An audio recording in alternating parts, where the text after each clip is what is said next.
ہم تو صرف اس میں فائل اور وہ اس میں مبالغہ سے ہم صرف تائب بولے رجوع کرنے والا, ہم نے صرف رجوع کیا اور وہ بہت زیادہ رجوع کرنے والا کہ تم تھوڑا سا رجوع کرو وہ پورا رجوع کرے گا. سبحان اللہ. کرو تو صحیح, ہم تھوڑا سا بھی رجوع نہیں کرتے ہیں اور حصہ پورا مانگنا چاہتے ہیں. درست فرما رہے ہیں آپ مفتی صاحب. اور آپ نے جو یہاں پر یہ مقروض والی بات کی اور یہ جو آپ نے ابھی فیصل آباد کا واقعہ سنایا, یہ آج کل کے دنوں میں بھی ہو رہا ہے. اب ایک صاحب کا سوال بھی اسی سے ریلیٹڈ آیا ہوا ہے بھائی آپ کے لیے, میں چاہوں گا کہ کیونکہ بات نکل آئی ہے تو میں نے سوچا کہ اسی کے ساتھ اسے کنٹینیو کیا جائے. بالکل بالکل. نور صاحب ہیں اور زبیدہ والدہ کا نام بتا رہے ہیں, لاہور سے تعلق ہے. مقروض ہوں, سب کچھ بک چکا ہے, کاروبار ختم ہو چکا ہے. تو پہلے تو یہی والی اگر وہ سن رہے ہیں نور بھائی ہماری بات, تو حضرت جو ابھی مفتی صاحب نے بتایا اپنا ذرا ایک اپنے آپ کو بھی ذرا ٹٹول لیجئے گا, کہیں ایسی کوئی خطا تو آپ سے نہیں ہو گئی, کہیں کسی اپنے ماتحت کبھی کسی ملازم کے ساتھ ایسا کچھ تو نہیں کر دیا, یہ بھی سوچ لیجئے گا. وظیفہ جو ہے آغا بھائی بتائیں گے. اعوذ باللہ من الشیطان الرجیم, بسم اللہ الرحمن الرحیم. اللہ تبارک و تعالیٰ تمام لوگوں کے قرضے اتروائے. پروردگار جو لوگ مقروض ہیں, پہاڑ کے برابر بھی اگر کسی کے قرض ہیں تو پروردگار اتار دے. کیونکہ مقروض کی قرض دار کی تو سرکار علیہ الصلوۃ والسلام نے نماز جنازہ بھی نہیں پڑھائی تھی. تو وظیفہ بھی انشاءاللہ آپ کو دیتے ہیں, لیکن وظیفے سے پہلے کچھ چیزیں آپ کو بتائیں گے. سب سے پہلے تو آپ 5 وقتہ نماز کی پابندی فرمائیے. جب جس آدمی نے 5 وقتہ نماز کی پابندی کر لی تو نماز کے اندر ایسے ایسے خزانے چھپے ہوئے ہیں کہ انسان کبھی بھی اس سے بے روزگاری کی طرف نہیں جاتا. دوسرا, فرض نمازوں کے بعد آیت الکرسی جو پڑھے گا مرتے ہی, اگر حدیثوں میں آتا ہے, روایت میں آتا ہے, اس کا مفہوم ہے کہ اگر یہ عمل کرنے والا اگر مر گیا تو اس کو جنت میں جانے سے کوئی نہیں روک سکتا. اللہ. تسبیح فاطمہ جس کو ہم نے بالکل نظر انداز کر دیا ہے, 33 مرتبہ سبحان اللہ, 33 مرتبہ الحمدللہ, 34 مرتبہ اللہ اکبر. یہ چھوٹے چھوٹے وظائف جو ہوتے ہیں نا, یہ انسان کو کبھی کسی کے آگے شرمندہ نہیں کرتے, کسی کے آگے ہاتھ پھیلانے پر مجبور نہیں کرتے. تو ہر نماز کے بعد ہر نماز کے بعد تسبیح فاطمہ لازمی پڑھیں, آیت الکرسی لازمی پڑھیں. کھانا کھانے سے پہلے ہاتھ ضرور دھوئیں. جو شخص کھانا کھانے سے پہلے ہاتھ دھوتا ہے وہ کبھی مقروض نہیں ہوتا. یہ بھی حدیث مبارکہ کا مفہوم ہے. تو یہ عملیات انشاءاللہ تعالیٰ کریں. روزانہ کم سے کم ایک بھوکے کو صدقے کا لازمی کھانا کھلائیں.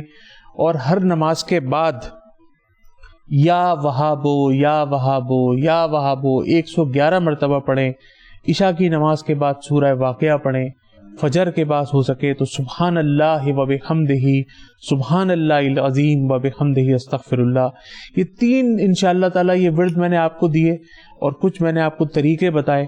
انشاءاللہ تعالیٰ آپ اس پہ عمل فرمائیں. انشاءاللہ تعالیٰ آپ لوگوں کو قرض دیں. آج آپ قرض دار ہیں, لوگوں کو انشاءاللہ تعالیٰ آپ قرض دیں انشاءاللہ. ماشاءاللہ ماشاءاللہ. ایک اور سوال لے لیجیے گا. پروین صاحبہ ہیں, ان کی والدہ کا نام ہے ساجدہ. رشتے نہیں آتے اور خواب میں اکثر انہیں کتے اور سانپ وغیرہ دکھائی دیتے ہیں. السلام علیکم علامہ صاحب. فرمائے پروردگار جن کے خواب میں کتے, سانپ, چھپکلیاں آتی ہیں تو یہ علامت ہے گھر کے اندر دشمنیوں کی. اور اللہ تبارک و تعالی ہم سب کو محفوظ فرمائے ہر ان لوگوں سے جو اپنے گھر کے اندر اس طرح کے خواب وغیرہ دیکھتے ہیں. ہر نماز کے بعد 21 مرتبہ سورہ اخلاص لازمی پڑھنا ہے. 5 وقتہ نماز کی پابندی کریں. ہر نماز کے بعد 21 مرتبہ سورہ اخلاص, اور عشاء کے بعد سورہ رحمان, جس کا بھی تھوڑی دیر پہلے ماشاءاللہ ہمارے مفتی صاحب نے ذکر فرمایا تھا, فَبِأَيِّ آلَاءِ رَبِّكُمَا تُكَذِّبَانِ. تو عشاء کے بعد سورہ رحمان پڑھیے اور ہر نماز کے بعد 21 مرتبہ سورہ اخلاص پڑھیے, اور ہر نماز کے بعد تسبیح فاطمہ پڑھیے. ہر فرض نمازوں کے بعد آیت الکرسی پڑھیے. روزانہ کم سے کم ایک بھوکے کو صدقے کا کھانا کھلائیے. باوضو رہیے. یہ وہ تمام ہتھیار ہیں, یہ وہ تمام وظائف ہیں جس کے استعمال کرنے سے انشاءاللہ تعالیٰ آپ کے خوابوں میں بجائے یہ چیزیں آنے کے آپ انشاءاللہ مدینہ شریف کی زیارتیں کریں گے, حضور علیہ الصلوۃ والسلام کی زیارتیں کریں گے. بس یہ عملیات ہیں, انہی کے اوپر انشاءاللہ ہمیں کاربند رہنا ہے. الحمدللہ انشاءاللہ. بہت بہت شکریہ آغا بھائی آپ کا. آپ جب بھی کوئی بات کرتے ہیں بڑی خوبصورت بات ہوتی ہے, اور اس کی شروعات ہمیشہ 5 وقتہ نماز سے آپ جو ہے وہ پہلے قائل کرتے ہیں کہ آپ پہلے نماز پڑھیں گے. اور علامہ قمر صاحب نے ہمیں جوائن کر لیا, لیکن ابھی ان کا مائک لگ رہا ہے تو ہماری جانب سے السلام علیکم حضرت. مائک لگ جائے گا تو پھر آپ سے جو ہے وہ گفتگو کا سلسلہ آگے بڑھاتے ہیں. لیکن اس کے ساتھ ساتھ ناظرین, حافظ ملک فراز مصطفی صاحب ہمارے ساتھ موجود ہیں. انہوں نے 12 سال کی عمر میں نہ صرف کلام پاک حفظ کیا ہے ماشاءاللہ سے, یہی ایک بہت بڑی بات ہے کہ انہوں نے حفظ کیا, میٹرک کا امتحان بھی دے دیا, اور اب عالم کا جو کورس ہوتا ہے اس کے آخری فائنل ایئر میں بھی ہیں اس 12 سال کی عمر میں. ماشاءاللہ ماشاءاللہ. اس سے پہلے کہ ہم ان کی جانب جائیں, میں ذرا علماء کرام سے اس بات پہ رہنمائی لے لوں تاکہ ہم جیسے میرے جیسے کم عقل لوگوں کو بھی معلوم ہو سکے. ذرا بتائیے گا عابد بھائی کہ ایک عالم کتنی عمر میں عالم بنتے ہیں اور کتنے سال کا یہ کورس ہوتا ہے, ذرا پہلے اس کی ڈیٹیل بتا دیجیے گا, پھر ہم ان کی طرف جاتے ہیں. پہلے تو ان سے یہ پوچھا جائے آپ کتنی عمر میں آپ نے حفظ کیا تھا؟ میں نے عمر 9 سال کی عمر. ماشاءاللہ ماشاءاللہ. جب آپ 9 سال کے تھے جب آپ کا, ابھی آپ کی عمر کتنی ہے؟ 15 سال. 15 سال ہو گئی ہے ماشاءاللہ سے. تو انہوں نے, ویسے تو ہمارے ہاں عالم کا کورس جو ہے وہ 8 سال کا, 8 سال کا درس نظامی, درس نظامی جس کو کہتے ہیں. جی. اور ماشاءاللہ اللہ تعالیٰ ان کو نظر بد سے بچائے. آمین. یہ بیچ میں بیمار بھی تو بہت رہے ہیں نا. 9 سال کی عمر میں انہوں نے حفظ کر لیا تھا ماشاءاللہ, اور عالم بنتے بنتے اب یہ دورہ حدیث شریف میں آ گئے ہیں ماشاءاللہ. اور ان کی عمر ابھی 15ویں سال میں لگ گئی ہے ماشاءاللہ. مطلب اتنی عمر میں لوگ جو ہے وہ میرا خیال ہے کہ نہیں ہوتا نا, نہیں یہ بہت ریئر کیس ہوتے ہیں, بہت ریئر. جبکہ اس بچے نے بیماری بھی بہت 15 کاٹی سے اس کے 16 سال جو ہے وہ میٹرک کی ایج ہے. ہمارے پاس جو سرٹیفائیڈ ایج ہے وہ 14 سے 15 سال ہے. جی, 14 سال کی عمر سے پہلے آپ 9 میٹرک کے ایگزامز ہی نہیں دے آپ بھی سکتے. ماشاءاللہ ان ادوار سے گزر چکی ہیں نا ماشاءاللہ, عالمہ بن. تو انہوں نے مجھے بتایا کہ یہ ابھی تراویح بھی سنا کر آئے پورا, انہوں نے ختم قرآن ماشاءاللہ. کیا بات ہے ماشاءاللہ. اس سال انہوں نے تراویح سنائی ماشاءاللہ. تو یہ ایک اسپیشلٹی تھی, تو میں نے کہا میں ان کو اپنے پروگرام میں نہیں, یہ آپ کی بڑی مہربانی کہ آپ انہیں لے کر آئے. آغا بھائی بڑی مہربانی مفتی صاحب کی کہ انہیں لے کر آئے یہاں پر, کیونکہ یہ جناب جو ہیں وہ دوسرے دیکھنے والے لوگوں کے لیے انسپریشن ہے. بالکل لوگوں آپ انٹرویو کریں اور یہ توبہ کے اوپر آپ ان سے بات کریں, نہ ذرا صرف دیکھتے ہیں. انسپریشن ہے دوسرے دیکھنے والوں کے لیے, بلکہ وہ تمام لوگ کہ ہم اپنے بچوں کو کوشش کرتے ہیں کہ جی ذرا ویسٹ کے ان کے اندر طور طریقے ہوں, فلوئنسی کے ساتھ انگریزی بول رہے ہوں, فر کر کے باتیں کر رہے ہوں, اچھی سی موٹیویشنل اسپیکر کے طور پر وہ بھی انگریزی میں بات کر رہے ہوں, اور مختلف معاشرتی پہلوؤں پر بات کر رہے ہوں. لیکن ماشاءاللہ ایسے والدین بھی ہمارے سامنے موجود ہیں کہ جن کو سلام پیش کرنے کا دل چاہتا ہے کہ جن کے ایسے بچے موجود ہوتے ہیں. ہم آپ کو سلام پیش کرتے ہیں. سب سے پہلے تو آپ یہ بتائیے کہ یہ آپ کا شوق تھا یا آپ کے والدین کا شوق تھا کہ آپ ماشاءاللہ مدرسے میں آئے, پھر آپ نے حفظ کمپلیٹ کیا, پھر آپ عالم اور پھر علم الحدیث کی طرف آپ ماشاءاللہ آگے بڑھ رہے ہیں, یہ کس کا شوق تھا؟ بسم اللہ الرحمن الرحیم. الحمد للہ والصلاۃ علی نبیہ والصلاۃ والسلام علی سید الانبیاء والمرسلین. اما بعد فاعوذ باللہ من الشیطان الرجیم. بسم اللہ الرحمن الرحیم. الصلاۃ والسلام علیک یا رسول اللہ, الصلاۃ والسلام علیک یا حبیب اللہ, الصلاۃ والسلام علیک یا نبی اللہ وعلی آلک واصحابک یا نور اللہ. میرے اعلیٰ حضرت امام احمد رضا خان فاضل بریلوی رحمۃ اللہ تعالی فرماتے ہیں کہ سب سے اولا ہو اعلیٰ ہمارا نبی, سب سے بالا ہو اعلیٰ ہمارا نبی, اپنے مولا کا پیارا ہمارا نبی, دونوں عالم کا دولہ ہمارا نبی. اور کیا خبر کتنے تارے کھلے چھپ گئے, پر نہ ڈوبے نہ ڈوبا ہمارا نبی. اور خلق سے اولیاء, اولیاء سے رسول, اور رسولوں سے اعلیٰ ہمارا نبی. آپ کا جو سوال ہے, میری والدہ محترمہ کا بھی سب سے بڑا کردار میری والدہ محترمہ کا. سبحان اللہ. انہیں یہ دلچسپی تھی کہ بس میرا بیٹا حافظ قرآن بنے, اور ساری محنت میری والدہ محترمہ کی.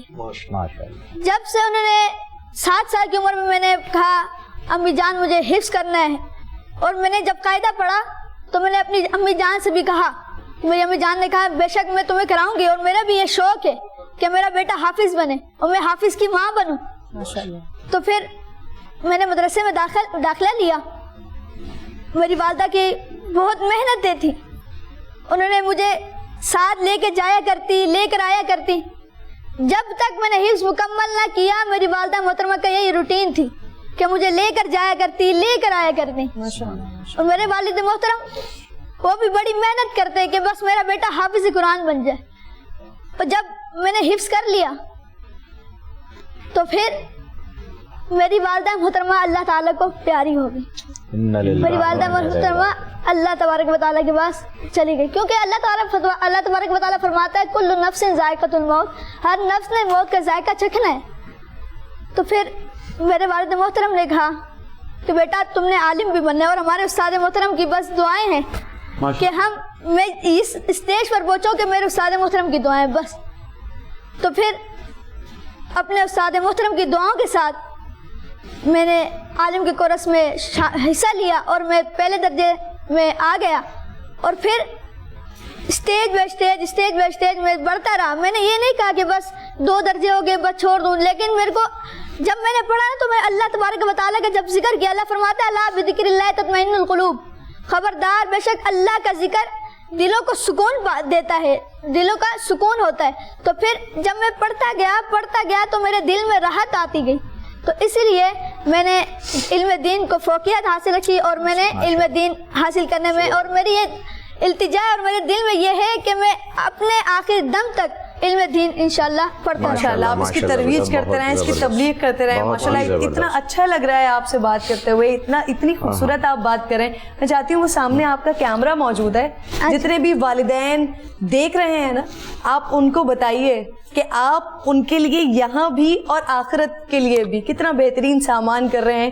آپ ذرا بتائیے ہم تمام والدین کو کہ وہ اپنے بچوں کو اس طرف لے کر آئیں آگے، آپ میسج دیجئے پلیز۔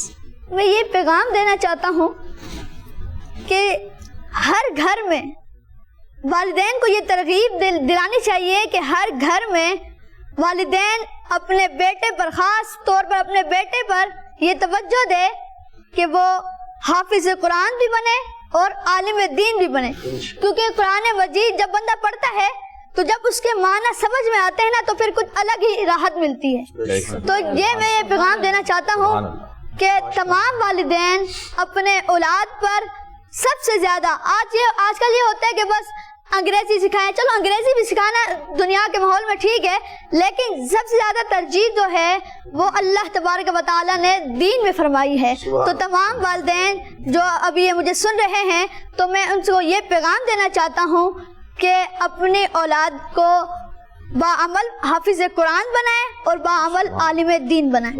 ماشاءاللہ بہت ہی زبردست۔ اور دیکھتے ہیں ہم مفتی صاحب اور علامہ صاحب، آپ کا مائک لگ گیا ہے نا؟ جی، تو ہم یہ دیکھتے ہیں کہ ایک استاد کے چہرے کے اوپر فخر کی مسکراہٹ اس وقت آتی ہے جب شاگرد کے اندر اس استاد کی جھلک نظر آئے۔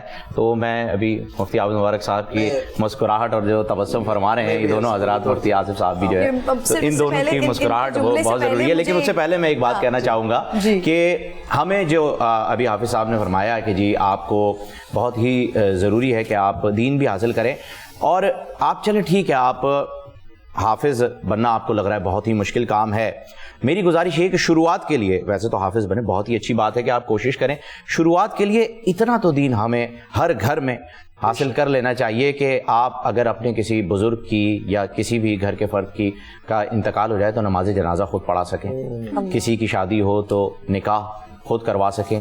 تو یہ میں یہاں پر تمام مفتیان کرام موجود ہیں، ان کی موجودگی میں یہ کہنے کی اجازت ان سے لے رہا ہوں کہ مولوی کی ان چیزوں کے لیے ضرورت نہیں ہوتی ہے، یہ سرٹیفکیٹ نہیں ہے کسی کے پاس بھی کہ آپ کسی مسجد میں جائیں گے یا کسی امام بارگاہ میں جائیں گے بلا کے لے کر آئیں گے آپ کسی کو کہ بھائی آئیں آپ نماز پڑھائیں، آئیں آپ نکاح پڑھائیں، ایسا نہیں ہے، یہ کام خود بھی کیا جا سکتا ہے۔ تو ہمیں کم سے کم اتنا دین جو ہے وہ ضرور حاصل کرنا چاہیے۔ بالکل، اور جو بات آپ نے کہی نا والد اور استاد کے بارے میں، تو ہم کافی پچھلی نشستوں میں بھی یہ بات کرتے رہے کہ ایک والد ہوتا ہے جو ہمیشہ اپنی اولاد کو اپنے سے زیادہ دیکھنا چاہتا ہے، اپنے سے اوپر دیکھنا چاہتا ہے، تو جو استاد ہوتا ہے وہ بھی تو باپ کا کردار ادا کرتا ہے۔ تو جب اس کے سامنے اس کے شاگرد کی صورت میں اس کے اولاد بیٹھی ہوئی ہو تو پھر یہی تبسم ہوتی ہے چہرے پر جو عابد بھائی کے چہرے پر دکھائی دے رہی ہے۔ اور ایک اور چیز اس میں مزید میں یہ ایڈ کرنا چاہتی ہوں کہ آپ نے جو بات کی نا کہ دنیاوی تعلیم بھی ضروری ہے لیکن گھر کے اندر ماحول ایسا ہونا چاہیے، تو جب یہ ماحول ہوگا تبھی جو ہم بار بار کہتے ہیں نا کہ ہمارے درمیان دوسرے لوگ آ گئے ہیں اور ہمارا دل دماغ اور ذہن خراب کرنے کی کوشش کریں، ہماری تعلیمات کو خراب کرنے کی کوشش کریں، وہ اس لیے کر رہے ہیں کہ ہم خود دین کی تعلیمات سے دور ہیں، اسی لیے باہر کے لوگ آتے ہیں اور پھر ہمارے ہمارا دل دماغ اور ہماری تعلیمات کو توبہ کے خراب بارے میں کرتے ہیں. سوال بالکل جی ایسے حافظ فراز سے توبہ کے سوال. نہیں بالکل ان کی طرف آتے ہیں, ابھی بڑھتے ہیں. علامہ اکبر صاحب نے بھی جو ہے وہ ہمیں جوائن کر لیا ہے, تو میں چاہوں گا کہ پھر ایک سلسلہ ایسے چلے کہ پھر اسے کنیکٹ کریں کہ ہم آج توبہ پر ہم نے جو ہے آج کا موضوع رکھا ہوا ہے. علامہ صاحب یقیناً آپ کو بھی اس بارے میں جو ہے وہ علم ہے.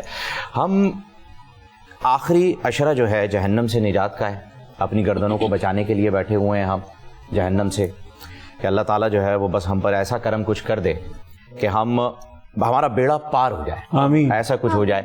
دن نکل چکے ہیں, 28ویں سحر ہم کر رہے ہیں, وقت بڑا ہی کم رہ چکا ہے. وہ کہتے ہیں نا ڈاکٹر صاحب آگے کہتے ہیں جی وقت بڑا کم رہ گیا ہے, جو کرنا ہے کر لیجئے. تو اب ہم اس وقت اس جگہ پر ہیں کہ وقت بڑا کم رہ گیا ہے, جو کرنا ہے بس دعا ہی کرنا ہے. تو اب ان 2 دنوں میں نے تمام حضرات سے یہی گزارش کی اور سب نے اسی پر روشنی ڈالی ہے. ابھی مولانا آصف صاحب کی جانب آئیں گے, وہ بھی اسی پہ گفتگو فرمائیں گے کہ ہم ایسا کیا عمل کریں کہ ہماری توبہ قبول ہو جائے. سبحان اللہ.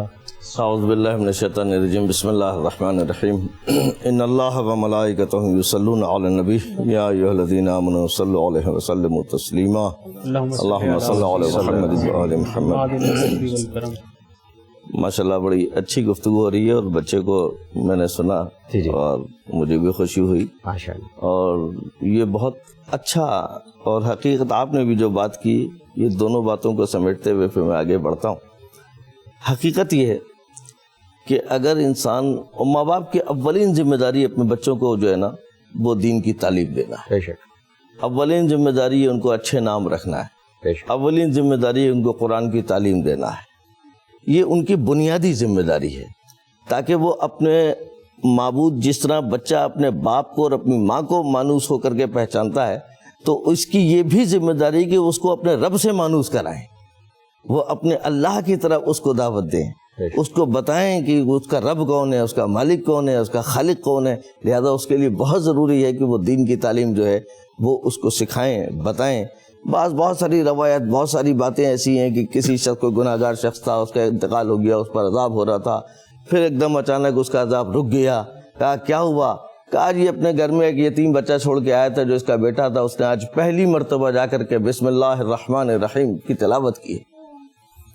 آج اس نے پہلی مرتبہ, تو کہتے ہیں نا صدقہ جاریہ, وہ صدقہ جاریہ ایک نیک اولاد بھی ہوتی ہے. اگر آپ نے اولاد صالح چھوڑی ہے کہ جو اللہ کے دین کی بات کرتی ہے, اللہ کے دین پر چلتی ہے, قرآن کے اوپر چلتی ہے اور اللہ کی طرف اپنے قربت لے کے جاتی ہے, تو یہ ثواب اور اجر بھی ان ماں باپ کو جاتا ہے جو دنیا سے جا چکے ہوتے ہیں, ان کے گناہوں میں تخفیف بھی ہوتی ہے. اور اسی طریقے سے ان تک جو ہے وہ یہ پیغام جاتا ہے. اور یہ ایسا صدقہ جاریہ ہوتا ہے کہ جب تک وہ ہے اور جب تک اس سے لوگ مستفید ہو رہے ہیں, جب تک اس کے ذریعے سے لوگوں کو جو ہے نا فائدہ پہنچ رہا ہے, ہر طرح کا فائدہ, اس کا اجر و ثواب میں اس کے ماں باپ اس کے شامل ہوتے ہیں. اور ماں باپ, ایک ماں باپ استاد بھی ہوتے ہیں. بے شک ایک ماں باپ, اللہ نے باپ کا, استاد کو بھی باپ کا درجہ عطا کیا ہے. 3 ماں باپ ہیں, ایک وہ جن سے انسان پیدا ہوتا ہے, ایک وہ جو ان کو تعلیم تربیت کرتا ہے, اور ایک وہ جب آپ کی شادی ہوتی ہے اور آپ کا عقد ہونے کے بعد جو محترمہ آپ کے نکاح میں آتی ہیں, اس کے ماں باپ بھی آپ کے ماں باپ کے درجے میں آتے ہیں. اسی لیے اللہ نے ان کو محرم قرار دیا ہے. وہ آنے والی خاتون تو آپ کی زوجہ ہو گئی, لیکن اس کی ماں جو ہے وہ آپ کے لیے محرم ہو گئی, اس لیے کہ آپ نے اس کی بیٹی سے عقد کر لیا. اب وہ ماں کے منصب پر آ گئی, اس کا باپ اس بہو کے لیے جو ہے نا وہ محرم ہو گیا. تو آپ یہ دیکھیں کہ یہ وہ قیمتی باتیں ہیں کہ جو میرے رب کی ہیں, اور اس نے خوبصورت گلدستہ سجایا ہے. تو وہ اس طرح سے ہم دیکھیں تو ماشاءاللہ سے مجھے خوشی ہو رہی ہے, اور یہ اچھی بات ہے اور بہت اچھی بات ہے. کم از کم اتنا تو تعلیم دیں اپنے بچوں کو, اتنی تو دیں کہ وہ واجب و حرام کی چیزوں کو سمجھ سکیں, اپنے اندر جو ہے وہ حرام و حلال کی تمیز کر سکیں. اپنی عملی زندگی کو جو ہے وہ, آپ کا جملہ مجھے اچھا لگا کہ کیا ضرورت ہے کہ جناب وہ ہر جگہ پہ عالم دین, ہر جگہ پہ عالم دین. کیوں بھائی, نکاح آپ پڑھ سکتے ہیں, غسل و کفن آپ کروا سکتے ہیں, آپ کیا نام ہے اپنے جنازہ جو ہے وہ جنازہ پڑھا سکتے ہیں, پڑھ سکتے ہیں, دعائیں مغفرت کر سکتے ہیں, تلاوت کر سکتے ہیں, قبرستان جا سکتے ہیں, اور جو کچھ اس کی, یہ سب انسان کر سکتا ہے. اور اتنی چیزیں بہت ضروری ہیں, ضروری ہیں. اب اس کو پروفیشنل بنا دیا گیا ہے, کمرشل بن گیا ہے کہ جناب نہیں وہ اس کے بغیر ہو نہیں سکتا, تو یہ بھی ایک الگ سلسلہ ہے. لیکن یہ اچھی بات ہے کہ ہر انسان کو اتنا علم حاصل کرنا چاہیے کہ اپنے فرائض کو سمجھ سکے, محرمات اور حلال و حرام کو سمجھ سکے, اور اپنے رب کی باتوں کو سمجھ سکے. یہ بہت ضروری ہے. یہ تو ایک ہے. اور اسی سے متصل جہاں تک توبہ کی باتیں, ظاہر ہے کہ اب ایام سیام آخری میں مراحل میں داخل ہو گیا ہے. اللہ تعالیٰ قبول کرنے والا ہے. بے شک ہم میں سے کوئی اس بات کا حق نہیں رکھتا کہ کوئی یہ کہے کہ کس کا قبول ہوا اور کس کا نہیں ہوا, تمہارا نہیں ہوگا میرا ہوگا. یہ انسان کا اختیار نہیں ہے, بے شک یہ میرے رب کا اختیار. بے شک وہ جس کو چاہے بخش دے, جب چاہے بخش دے, جس کی چاہے دعا مستجاب کر لے, جس کو چاہے عطا کر دے. یہ سب رب کی طرف سے. اور اس میں ایک اہم چیز جو ہے وہ میں مختصراً عرض کر دوں جو بہت زیادہ سمجھنے کی ہے. اب ٹھیک ہے ابھی شب قدر بھی گزری, ایک اور بھی باقی ہے جس کو لوگ اہمیت نہیں دیتے ہیں, 29 کو. ابھی وہ ایک وہ بھی اس میں 10 راتوں میں وہ شامل ہے, تو ممکن ہے اس کے اندر بھی, حالانکہ اس دن لوگ اپنے کاموں میں لگ جاتے ہیں, شاپنگ میں, اس میں حالات ایسے کہ شاید رات میں نہ کھلے بازار, لیکن وہ بھی ایک قیمتی رات ہے. تو یہ آپ نے نمازیں پڑھی, روزے رکھے, عبادات کی, تلاوت کی, صدقہ خیرات کیا, خمس و زکوٰۃ عطا کی, سب کچھ اللہ قبول کرنے والا ہے, معاف کرنے والا بھی وہی ہے. لیکن ایک خاص بات ہے جس کا خیال رکھنا چاہیے. بے شک میرا رب بڑا کریم ہے, بے شک میرا رب بڑا رحیم ہے, بے شک اس میں کوئی شک نہیں ہے. اللہ کی ذات سے بڑی کوئی ذات نہیں ہے, اللہ کی طاقت سے بڑی کوئی طاقت نہیں ہے, اور اللہ کی مدد سے بڑی کوئی مدد نہیں. اس بات پر ایمان رکھ لے انسان, باقی سب اس کے بعد ہے, باقی سب کچھ اس کے بعد ہے. اور اگر اس بات پر ایمان رکھتے ہیں تو یہاں یہ وہ معاف کرنے والا ہے, وہ بخشنے والا ہے. صرف جو اہم بات ہے خیال رکھنے کی وہ یہ ہے, ایک ہے حقوق اللہ, ایک ہے حقوق العباد. ہو سکتا ہے میرا رب ہو کیا یقیناً ایسا کر سکتا ہے, وہ مالک ہے, بادشاہ ہے, بے شک کریم ہے, وہ جس کو چاہے معاف کر دے.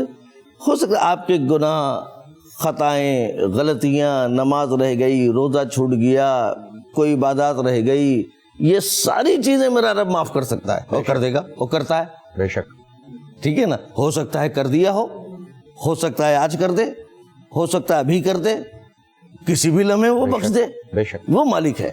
ٹھیک ہے نا. تو یہ تو طے ہے کہ جو حقوق اللہ ہیں اس کو تو میرا رب انشاءاللہ معاف کر دے گا, اور وہ معاف کرنے والا ہے, اور اس کی طرف سے مایوس نہیں ہوتے, وہ کریم. بے شک. لیکن جو دوسرا پہلو ہے وہ ہے حقوق العباد. اس خوش فہمی میں بھی انسان کو نہیں رہنا چاہیے کہ بس اب میں نے نمازیں پڑھ لی, شب قدر گزار لی, عبادت کر لی, عمرے پہ چلے گئے, حج پر چلے گئے, بس اب میں اللہ نے مجھے معاف کر دیا. اب آپ نے کس کس کے حقوق کھائے ہوئے ہیں, کس کس کی حق تلفیاں کی ہوئی ہیں, کس بیٹی کا حق نہیں دیا وراثت میں, کس بہن کو وراثت میں حق نہیں دیا, کس کا آپ نے مال لوٹا ہوا ہے, کس کا غصب کیا ہوا ہے, کس کی جگہ پر آپ نے مکان پہ قبضہ کر کے بیٹھے ہوئے ہیں, آپ وہاں عبادات بھی کر رہے ہیں, آپ وہاں نمازیں پڑھ رہے ہیں, وہ غصب کی جگہ ہے. یہ معاملات اگر کسی کا دل دکھایا ہے, کسی کو تکلیف دی ہے, کسی کو اذیت پہنچائی ہے, وہ چاہے آپ کے گھر کے رشتے ہوں, ماں باپ بھائی بہن ہوں, اور چاہے وہ گھر سے باہر کے رشتے. سبحان اللہ سبحان اللہ. اگر آپ نے یہ عمل انجام دیا ہے تو یاد رکھیے یہ اس وقت تک نہیں بخشا جائے گا, معاف ہوگا, جب تک وہ انسان اپنے اس مراحل سے خود نہ گزر لے. درست. اگر اس نے حق تلف کیا تو حق دے ان بیٹیوں کا حق, دے ان بہنوں کا حق کہ جن کا وراثت میں اللہ نے حق دیا ہے. روزانہ یہ مسائل ہوتے ہیں, روزانہ یہ مسائل جو ہے نا آپ لوگوں کے سامنے, سب کے سامنے آتے ہوں گے. یہاں پر جناب ہر تیسرے دن جناب یہ دیکھیے عدالتوں میں, اس میں بیٹیاں جو ہے نا وہ پریشان ہیں, بہنیں جو ہیں وہ پریشان ہیں, وہ ان کو حصہ نہیں مل رہا, اور ہر قسم کے ان کو تھریٹ, ہر قسم کے ان کے اوپر دباؤ, سمجھے نا, کہیں شوہر کا دباؤ تو کہیں بھائیوں کا دباؤ تو کہیں باپ کا دباؤ, کہیں علاقے اور محلے کا دباؤ, کہیں پر جناب کسی اور ماحول کا دباؤ, اندرون میں تو قتل کر دیے جاتے ہیں. تو ان کے ساتھ پہلے آپ انصاف کریں, آپ ان کا حق ان کو دیں, اور جو خطائیں آپ نے کی ہیں وہ جا کر اس سے معافی مانگے اور آپ کو مانگنا پڑے گی. درست. اور یہ جہاد ہے, اللہ, یہ جہاد ہے. چونکہ یہ علامہ صاحب میرا ایک سوال لے لیجیے, آپ نے بات کی تو اس میں مجھے سوال ایک ذہن میں آیا کہ جس طرح سے ہم بیٹیوں کے, آپ نے تمام یہ معاشرے کے ان پہلوؤں کے اوپر نظر ڈالی تو میرے ذہن میں ایک دم وہ ماں باپ بھی آ گئے کہ جن کے ساتھ سب سے زیادہ تو ان کے ساتھ کیا جاتا ہے.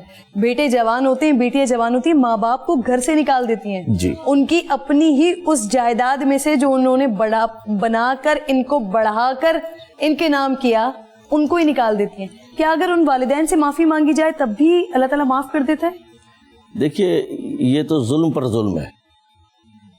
یہ تو ایک اور الویہ ہے کہ ایک تو آپ نے اس کے حقوق ادا نہیں کیے اور پھر آپ نے ماں باپ جیسی ہستی کو اور ان کو آپ نے جو ناراض کیا, ان کو دکھ دیا, ان کو اذیت کیا. یاد رکھیے ماں باپ کی رضا کے ساتھ اللہ کی رضا شامل. بے شک. اگر ماں باپ راضی نہیں ہیں تو آپ کے بہت سارے معاملات رک جائیں گے. درست. تو اپنے اللہ کو, اپنے رب کو راضی کرنے کے لیے اپنے ماں باپ کو راضی کرنا پڑے گا. اور ماں باپ کو اللہ نے ایسا دل عطا کیا ہے کہ وہ خود بخود ایک دفعہ اس کا بیٹا پیار سے اس کے جا کے اس کے گلے تو لگا.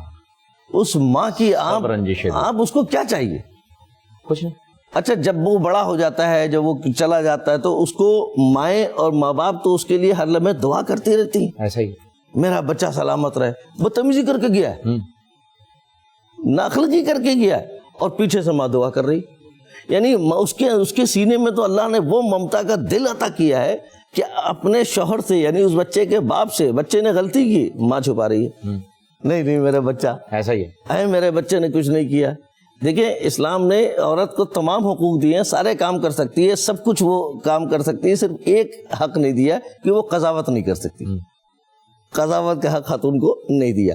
اس کی بھی وجہ صرف یہ کہ اس کے پاس جو سینے میں اس کی جو ممتا ہے نا, وہ عدالت کو پیچھے کر دے گی.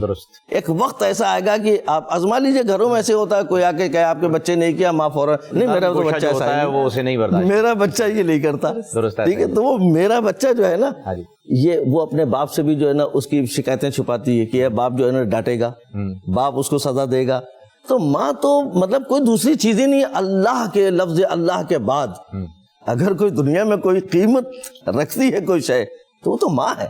بے شک. لہذا اس تصور سے تو آدمی کو جو ہے نا یہ سوچ لینا چاہیے کہ اپنی عاقبت اگر چاہیے تو اس ماں کے قدموں میں جا کے گر جاؤ, جس کے قدموں میں جنت ہے, اس کے قدموں میں جنت ہے. اور یہ بات مطلب قولاً نہیں ہے, ایسے نہیں کہ صرف کہہ دی جا رہی ہے, یہ حقیقت ہے. یہ حقیقت ہے کہ دنیا بھی ملے گی, آخرت بھی ملے گی. سبحان اللہ جی, ماشاءاللہ, بہت زبردست. علامہ صاحب نے بڑی زبردست گفتگو کی. مفتی آصف صاحب آپ کی جانب آنا چاہوں گا. ابھی توبہ کی بات ہو رہی تھی تو میرے ذہن میں بس جب بھی ہم توبہ کا کوئی کلام سنتے ہیں تو ایک کلام ہم بچپن سے سنتے آ رہے ہیں کہ اس میں ایک شعر آتا ہے کہ میرے گناہ زیادہ ہیں یا تیری رحمت, کریم تو ہی بتا دے حساب کر کے مجھے, میری توبہ میری توبہ میری توبہ توبہ. تو گناہ جتنے بھی ہم کر لیں اس کی رحمت تو ایسی ہے کہ کوئی حساب ہی نہیں لگایا جا سکتا. ابھی فضل سبحان صاحب بیان کر رہے تھے کہ درختوں کو قلم بنا دیں, سمندر کو سیاہی بنا دیں, آسمان کو ورق بنا دیں, یہ ساری چیزیں ختم ہو جائیں گی, نہ اس کی نعمتیں ختم ہونی نہ اس کی رحمتیں ختم ہونی. ہم اتنے گناہ گار ہو گئے ہیں کہ گناہوں کی توبہ بھی مانگتے ہیں. میں آپ سے اس بارے میں گفتگو نہیں کروں گا, میں آپ سے ایک چیز جاننا چاہ رہا ہوں ذاتی طور پر بھی. جو پہلی توبہ تھی انسان کی جانب سے, جو حضرت انسان نے پہلی توبہ کی تھی اللہ تبارک و تعالیٰ سے, میں چاہوں گا کہ آج آپ اس کا تذکرہ کیجئے. یہ جو قصہ ہے آدم و ابلیس کے بعد جو وہ توبہ کا تذکرہ آتا ہے. بسم اللہ الرحمن الرحیم, صلی اللہ علی حبیب محمد و آلہ و صحبہ وبارک وسلم. ٹاپک تو انتہائی اہم ہے اور دن بھی رمضان شریف کے ہمارے درمیان کم ہے. سب سے پہلے تو اللہ تبارک و تعالیٰ کی بارگاہ میں دعا کرتا ہوں کہ رب العالمین میری, آپ کی, ہم سب کی بخشش و مغفرت فرمائے. جو بھی ناقص عبادات اپنے فضل و کرم سے رب العالمین قبول فرمائے. جو آپ نے شعر کی بات کی تو اس پر میں قرآن کی آیت سے دلیل عرض کر دوں. سبقت رحمتی علی غضبی, کہ اللہ فرماتا ہے کہ میری رحمت میرے غضب پر سبقت رہتی ہے. تو مومن کو اللہ کی رحمت سے مایوس بھی نہیں ہونا اور گناہ پہ دلیر بھی نہیں ہونا. یعنی گناہ کر کے دلیری کا مظاہرہ بھی نہیں کرنا اور اس کی رحمت سے مایوس بھی نہیں ہونا. یہی مومن کی شان ہے. اگر ہم زمین اور آسمان کے برابر بھی نیکیاں کر دیں, یعنی زمین سے لے کر آسمان تک نیکیوں کے پہاڑ کھڑے کر دیں, پھر بھی اس کے شان کے لائق نہیں ہے, اس کے فضل کے لائق نہیں ہے. اور اگر ہمارے گناہ زمین و آسمان اور سمندر کی جھاگ کے برابر بھی ہو جائیں تو اس کے فضل پر کوئی اثر نہیں پڑنے والا, کیونکہ رب العالمین توبہ کرنے والوں کو بڑا پسند فرماتا ہے. اور جہاں تک آپ نے جس توبہ کی جو اللہ رب العالمین کی منشا تھی اور اس کے مطابق آدم علیہ الصلوۃ والسلام سے جو لغزش ہوئی, وہ بھی ایک وجہ تھی کہ انسانیت کا وجود ہو اور دنیا میں انسان بسائے اللہ تعالیٰ. پھر انسان کی عظمت کو رب العالمین خود بیان کرتا ہے. تو حضرت آدم علیہ الصلوۃ والسلام نے جو توبہ کی, قرآن مجید فرقان حمید میں خود ہے, ربنا ظلمنا انفسنا وان لم تغفر لنا وترحمنا لنکونن من الخاسرین. اے میرے رب, میرے پروردگار, تو مجھے بخش دے. آدم علیہ السلام اللہ کے نبی ہیں اور آپ سے ساری انسانی ذریات چل رہی ہیں, یعنی اولاد آدم نے قیامت تک چلنا ہے. اس میں انبیاء بھی آئے, اس میں اولیاء, صالحین, صدیقین, شہداء بھی آئے. مگر آدم علیہ الصلوۃ والسلام رب کی بارگاہ میں اتنے سال رونے کے بعد, عز و انکساری کے بعد آپ کا حال یہ تھا کہ آپ روتے رہتے, زار و قطار روتے اور آسمان کی طرف نظر بھی نہ اٹھاتے. پھر سرکار دو عالم علیہ الصلوۃ والسلام کا نام نامی جب آپ کو یاد آیا کہ میں نے عرش پر تو ایک نام لکھے دیکھا تھا, لا الہ الا اللہ محمد رسول اللہ, یقیناً وہ اللہ کا محبوب ہے. اے مولا, میں تجھ سے ان کے وسیلے سے دعا کرتا ہوں جس کا نام تو نے اپنے نام کے ساتھ لکھا ہے. ربنا ظلمنا انفسنا وان لم تغفر لنا وترحمنا لنکونن من الخاسرین. اے میرے پروردگار, میں نے ظلم کیا. یہ ان کی عاجزی تھی.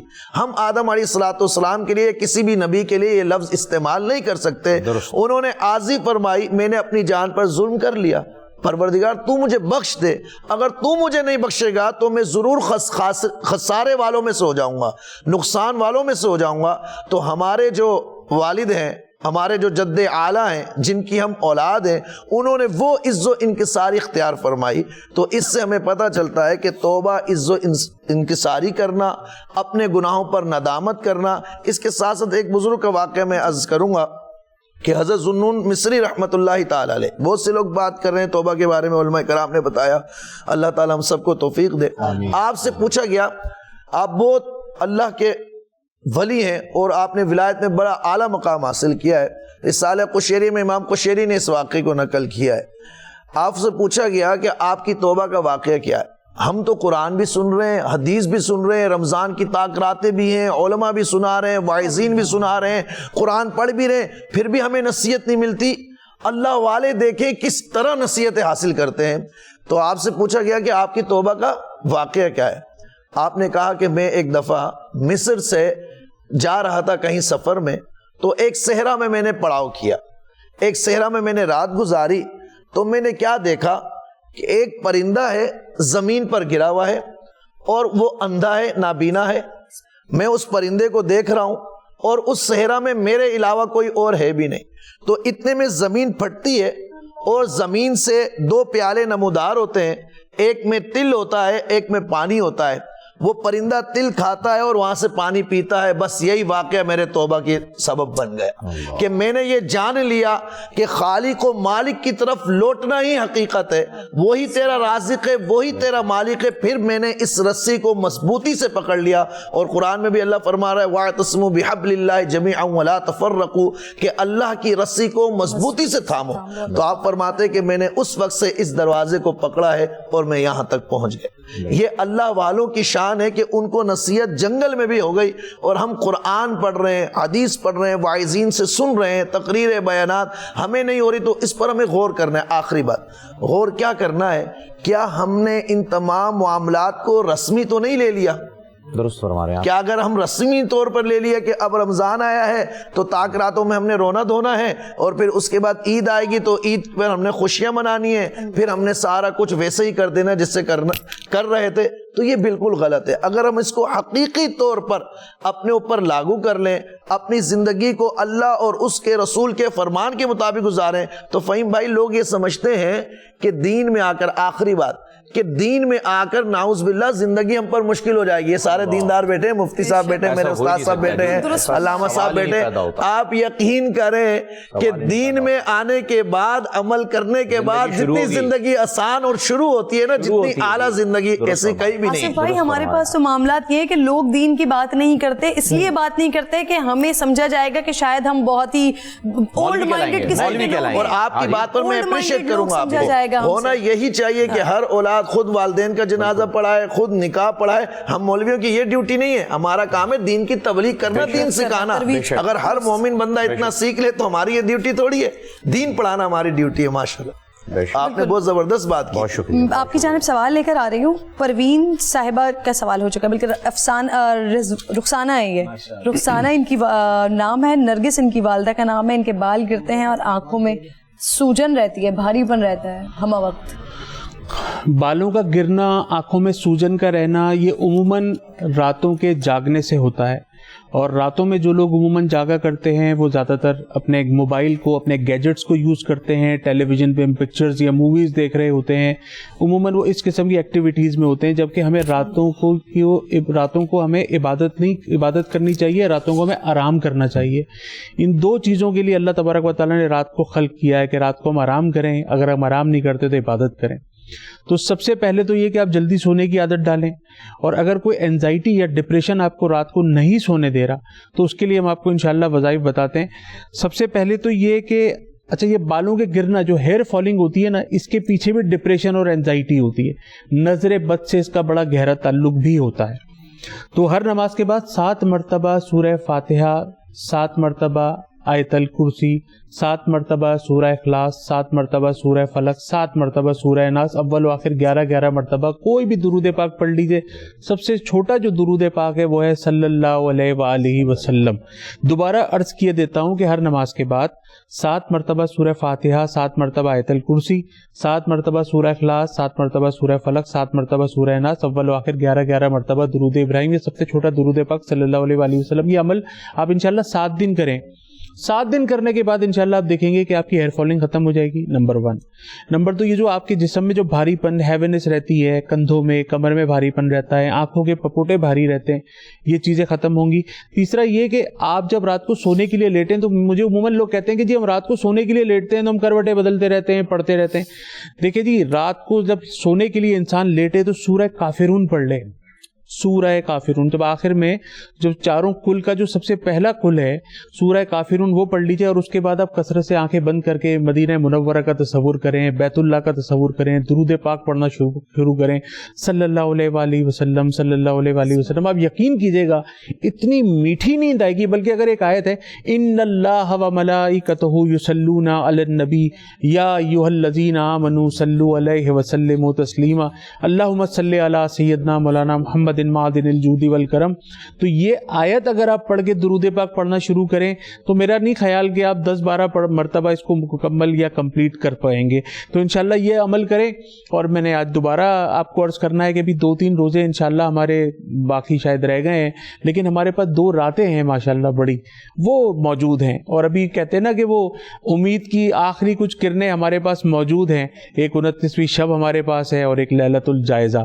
تو ابھی بھی اگر کسی نے صلاۃ التسبیح کے لیے مصلی نہیں بچھایا تو ابھی ہماری یہ ٹرانسمیشن دیکھنے کے بعد قصد کرے, صلاۃ التسبیح پڑھے.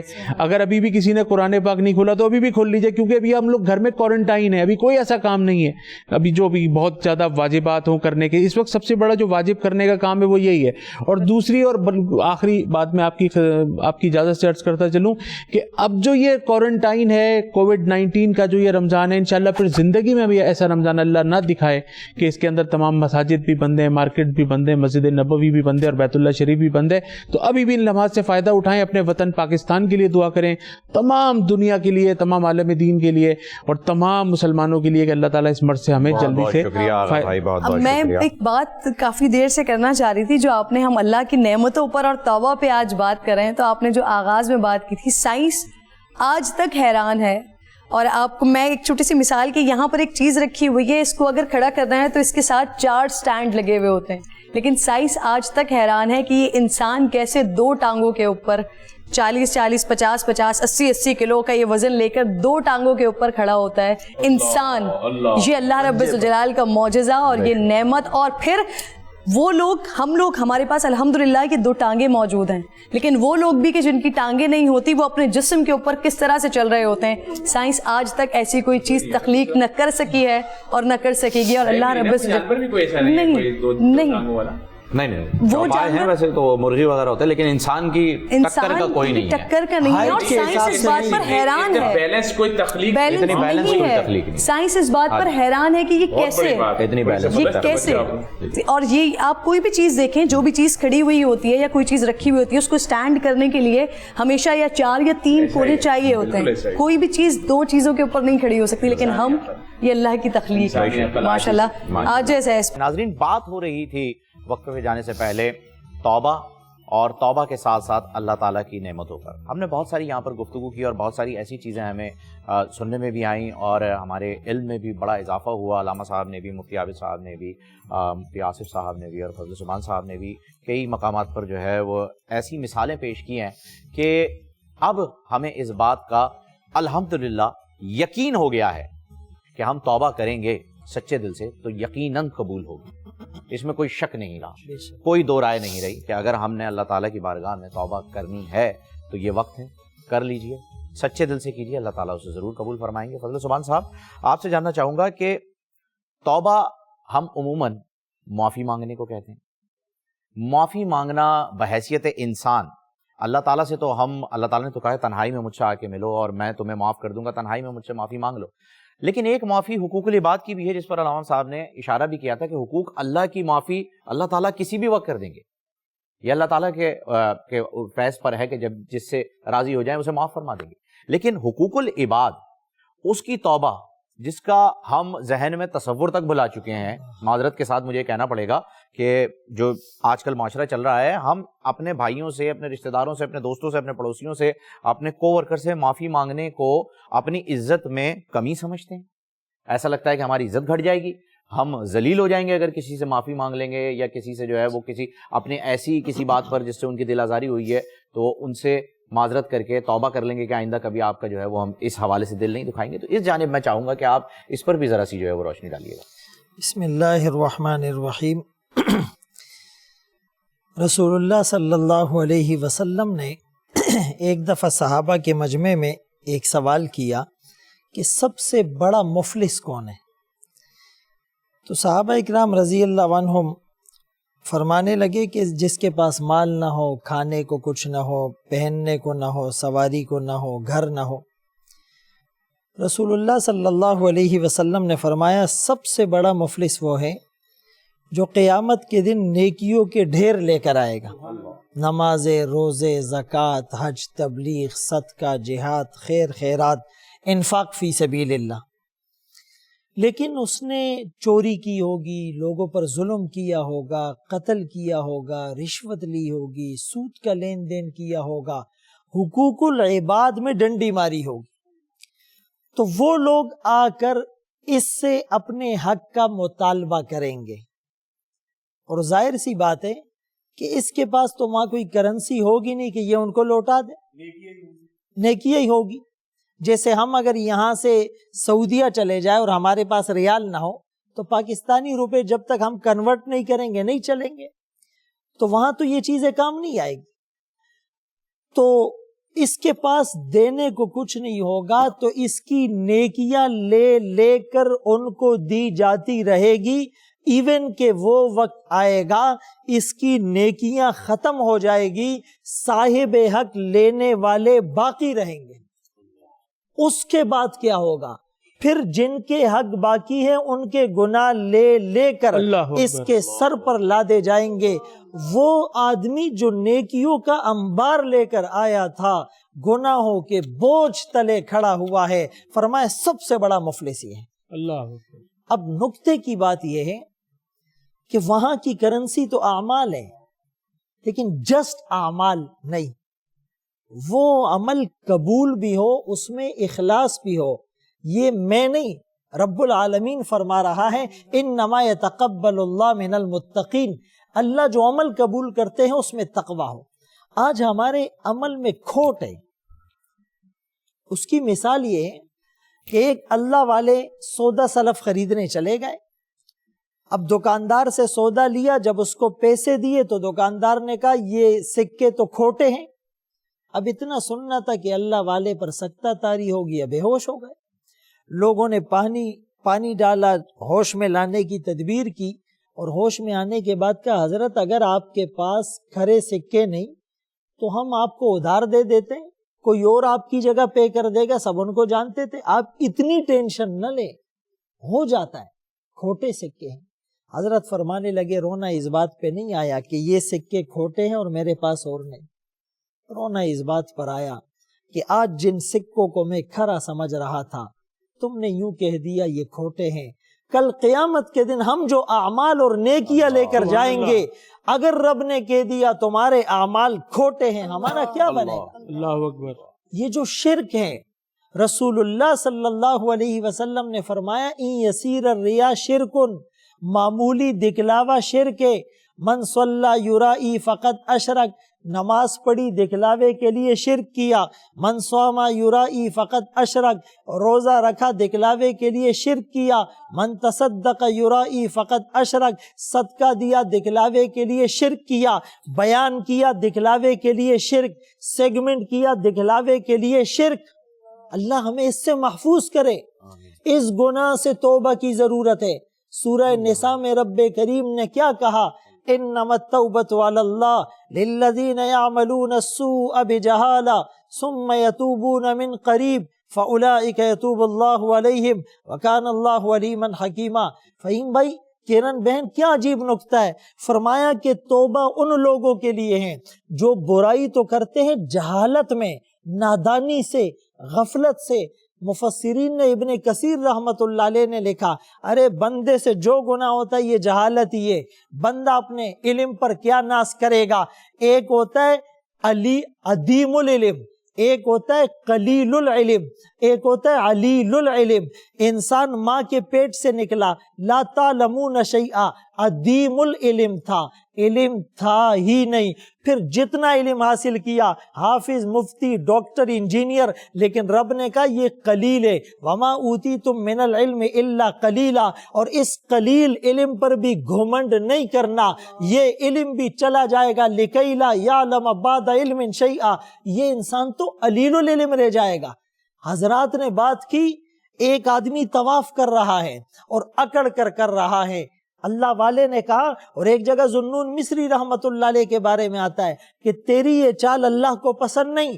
اس نے کہا مجھے نہیں جانتے، کہا خوب جانتا ہوں، تیری ابتدا ایک حقیر نطفہ ہے، تیری انتہا بوسیدہ ہڈیاں ہو جانا ہے، اور بیچ کے عرصے میں تو گند اپنے پیٹ میں لیے پھر رہا ہے، کس بات پہ تو اتراتا ہے؟ خلقکم من ضعف ثم جعل من بعد ضعف قوة ثم جعل من بعد قوة ضعفا وشیبا۔